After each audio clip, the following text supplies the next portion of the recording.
Imaginez une seconde, des centaines de millions de dollars, de l'argent des impôts, oui, envoyés pour l'aide internationale, mais qui en fait finiraient par aller à des groupes que le gouvernement américain lui-même qualifie de terroristes. C'est l'accusation. Une accusation explosive, on peut le dire, formulée pendant des auditions au Congrès américain. Et ça concerne l'USAID, l'Agence américaine pour le développement international. Bienvenue, aujourd'hui on plonge vraiment au cœur de ces auditions, on va regarder de très près les témoignages, les déclarations. Notre but, décortiquer ces allégations précises de financement présumé de groupes terroristes. On se base uniquement sur ce qui a été dit au Congrès. On va parler chiffres, mécanismes présumés, zones géographiques aussi, l'Afghanistan, Gaza. Accrochez-vous parce que franchement, ce qui est soulevé est assez troublant. Dur, peut-être un petit rappel du contexte, c'est utile. L'USAID, bon, ça date de 1961. Mission, aide au développement, assistance humanitaire, classique. Sauf que le ton des auditions qu'on analyse là, il était très, très critique, très à charge même. Le représentant Scott Perry, par exemple, il a dit d'emblée que l'agence, elle avait perdu sa route, quoi. Depuis longtemps, il a parlé de dizaines de milliards de dollars par an et que les actions de l'USAID allaient peut-être même contre les intérêts américains. C'est fort. Sa charge était virulente. Il a même dit, je cite en gros, que même les ennemis des États-Unis auraient du mal à faire pire pour nuire au pays. C'est dire le ton. Une charge très lourde, effectivement, pour démarrer. Alors, allons-y. Déballons tout ça. On commence par l'Afghanistan. C'est un pays, au centre des préoccupations depuis le retrait américain, le retour des talibans. Le représentant Perry, il a sorti un chiffre choc. 697 millions de dollars dépensés par les États-Unis en Afghanistan pour l'année fiscale 2024 et, sur ce montant, une grosse partie, 534 millions, via l'USAID. Le point clé vraiment crucial qu'il soulève, c'est que ces dépenses, elles ont eu lieu après la prise de pouvoir par les talibans. Et ça, c'est fondamental, parce qu'il faut rappeler comment les États-Unis voient les talibans. L'OFAC, c'est l'agence du Trésor qui gère les sanctions, eh bien, l'OFAC classe les talibans comme organisation terroriste mondiale spécialement désignée. SDGT en anglais. Donc l'accusation, elle porte sur quoi? Sur l'envoi de sommes publiques énormes vers un territoire qui est contrôlé à 100% par une entité que Washington considère officiellement comme terroriste. Ça interpelle forcément. Et ça ne s'arrête pas là, apparemment. D'après ce représentant Perry, c'est quasi 700 millions annuels, ce serait que la partie visible de l'iceberg financier. Il a aussi parlé de livraison massive d'argent liquide, des palettes de cash, littéralement, entre 40 et 80 millions de dollars, qui arriveraient en Afghanistan toutes les semaines, ou tous les 10 jours. C'est énorme. Il a même cité des noms, des gens au pouvoir là-bas, qui selon lui en profiteraient. Sirajuddin Haqqani, du réseau Haqqani lié aux talibans, désigné terroriste aussi, et même Abdullah Bin Laden, des noms qui font froid dans le dos. Oui, et ce qui est particulièrement marquant dans le témoignage de Perry, c'est qu'il décrit des mécanismes de détournement présumés qui, d'après lui, attention, étaient déjà là avant le retrait américain d'août 2021. C'est-à-dire pendant que l'armée américaine était encore sur place. Il a listé toute une série de trucs.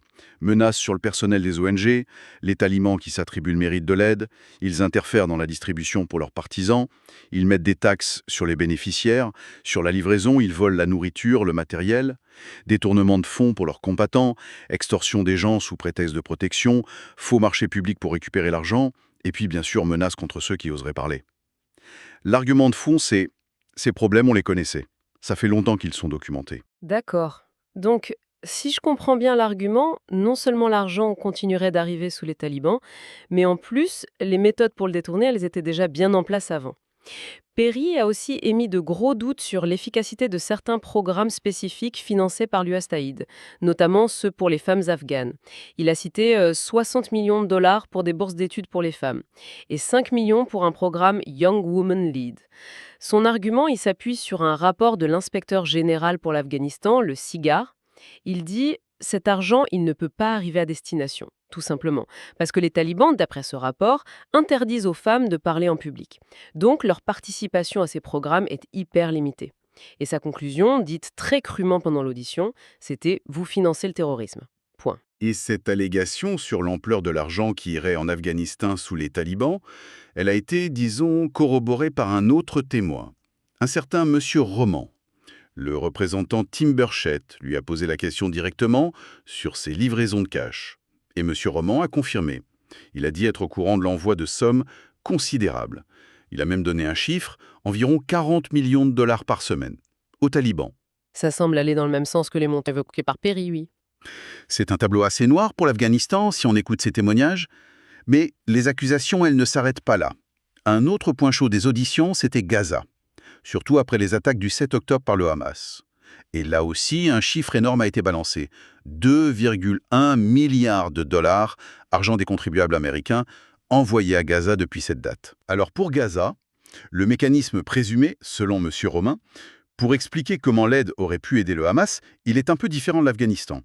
Il a affirmé que l'argent de l'USAID est arrivé à Gaza via ce qu'il appelle des autorisations d'utilisation d'urgence. En gros, des autorisations spéciales qui auraient permis d'accorder les dérogations. Des permissions d'exception, quoi. Le mot anglais, c'est waivers.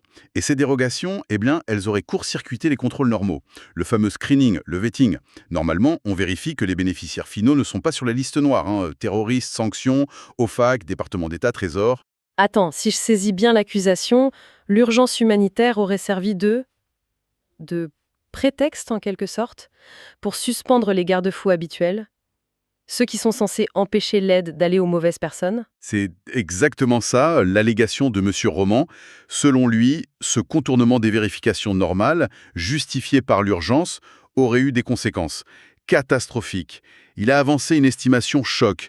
90% de l'aide américaine qui passait par les partenaires locaux de l'USAID à Gaza aurait fini dans des zones contrôlées par le Hamas. Il est allé jusqu'à dire que cette aide américaine a, je cite en substance, financé la capacité du Hamas à survivre jusqu'au cessez-le-feu récent. Il affirme qu'il n'y a eu ni réflexion stratégique avant, ni vérification suffisante pour empêcher ça. C'est extrêmement grave comme affirmation, ça. Ça suggère que l'aide, au lieu d'aller juste aux civils, elle aurait pu, indirectement peut-être, mais de façon significative, soutenir l'organisation même que les États-Unis combattent. Absolument. Et ça a mené à un échange particulièrement direct, voire brutal pendant l'audition. Le représentant Burchett a posé la question cash à M. Roman. Est-ce que l'urgence a en fait servi à armer des terroristes pour tuer des civils? Et la réponse de M. Roman, telle que rapportée, simple et glaçante. C'est exact. Waouh! Au-delà de ça, M. Roman a aussi fait une autre allégation très spécifique, toujours sous serment. Elle visait l'administratrice de l'USAID elle-même, Samantha Power.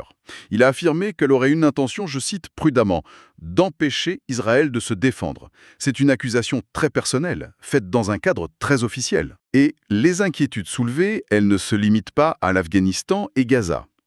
M. Roman a élargi le spectre. Il a listé d'autres groupes, désignés terroristes ou hostiles en tout cas, qui, selon lui, aurait reçu une aide indirecte via les fonds américains dans différentes régions. Il a cité explicitement Al-Shabaab en Somalie, le réseau Hamzi au Soudan, et pour l'aide qui passait par la Syrie, il a mentionné le Hamas, le djihad islamique palestinien et même le Hezbollah. Une liste qui couvre plusieurs continents, avec des groupes connus pour leur violence. Ça dessine, si tout ça est vrai, l'image d'un problème peut-être systémique, pas juste quelques cas isolés. Mais alors, comment de tels détournements ou un tel manque de contrôle présumé serait possible à cette échelle?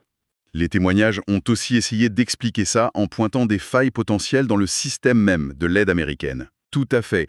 Après avoir décrit les situations présumées sur le terrain, une partie des auditions s'est penchée sur les raisons structurelles. Comment ces dérives alléguées pourraient arriver et continuer. Et là, une des affirmations les plus frappantes, c'est sur le rôle de certains acteurs à Washington même.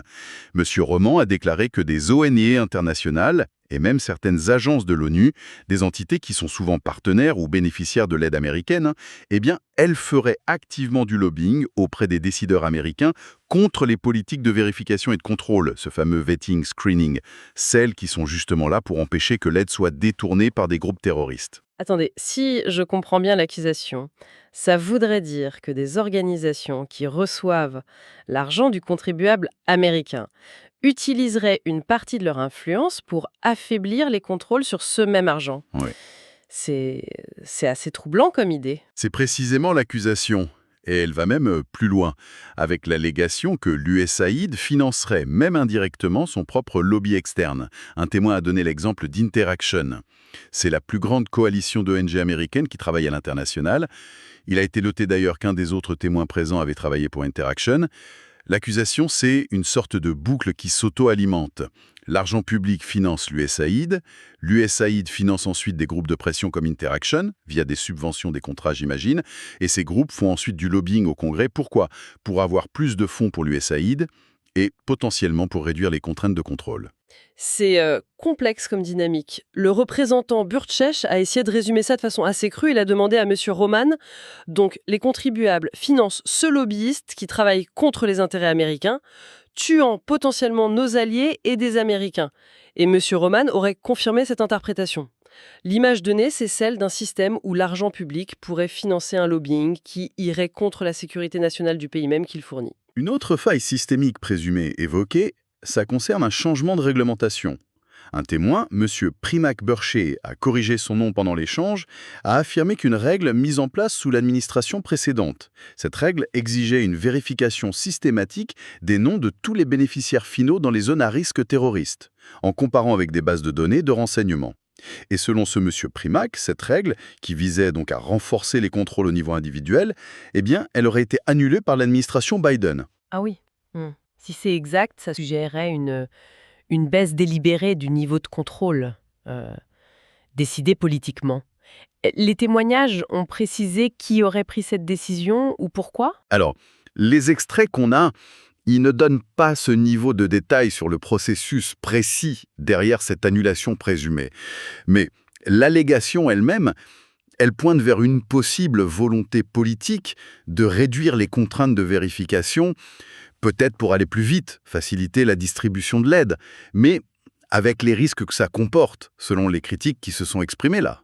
Et le suivi des fonds de l'USAID au-delà même du financement direct du terrorisme, le représentant Perry a aussi parlé du Pakistan. Il a dit que sur les 20 dernières années, 840 millions de dollars ont été dépensés pour l'éducation là-bas. Et dans ce montant, il a isolé 136 millions pour construire 120 écoles. Sauf que selon lui, il n'y a aucune preuve que ces écoles existent vraiment. L'inspecteur général n'a pas pu vérifier sur le terrain. Et pour couronner le tout, il ajoute que l'USAID aurait ensuite dépensé 20 millions de plus pour des programmes éducatifs à la télé, parce que les enfants ne pouvaient pas aller dans les écoles physiques, qu'il prétend inexistantes. Cet exemple, tel que Perry le présente, y vise clairement à souligner un problème plus large, le manque de redevabilité, de résultats concrets, vérifiables. L'idée derrière, c'est où va vraiment l'argent et est-ce qu'on peut prouver qu'il sert à ce pourquoi il est prévu? C'est une question qui va au-delà du financement du terrorisme, mais qui alimente le scepticisme général sur la gestion de l'aide par l'agence. C'est clair. Il faut aussi noter un truc visuel utilisé pendant l'audition. Pendant qu'on parlait de financement du terrorisme de groupes hostiles, le représentant Burchett a montré des photos d'armes.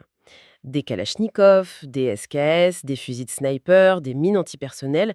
Il a suggéré qu'elles étaient peut-être de fabrication chinoise.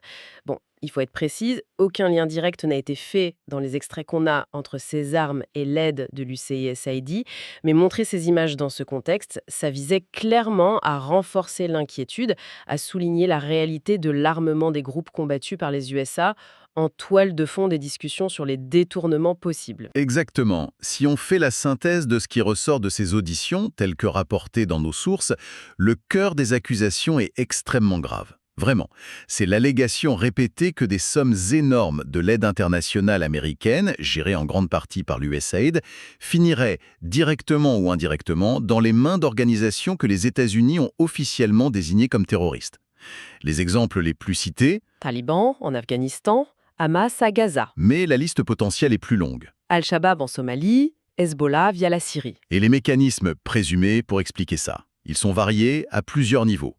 D'un côté, les détournements sur le terrain. Corruption, violence, extorsion par ces groupes. De l'autre, des failles systémiques présumées à Washington. Contournement des procédures de vérification sous couvert d'urgence, annulation possible de règles de contrôle plus strictes. Et même ce système de lobbying jugé problématique, où des acteurs financés par l'argent public feraient pression pour affaiblir les contrôles. L'accusation fondamentale qui ressort de ces témoignages, c'est donc que l'aide américaine, même avec de bonnes intentions au départ, pourrait en pratique alimenter et soutenir ceux-là même que les États-Unis voient comme des adversaires, voire des ennemis directs. C'est une image très, très préoccupante qui se dégage de ces comptes rendus d'audition au Congrès.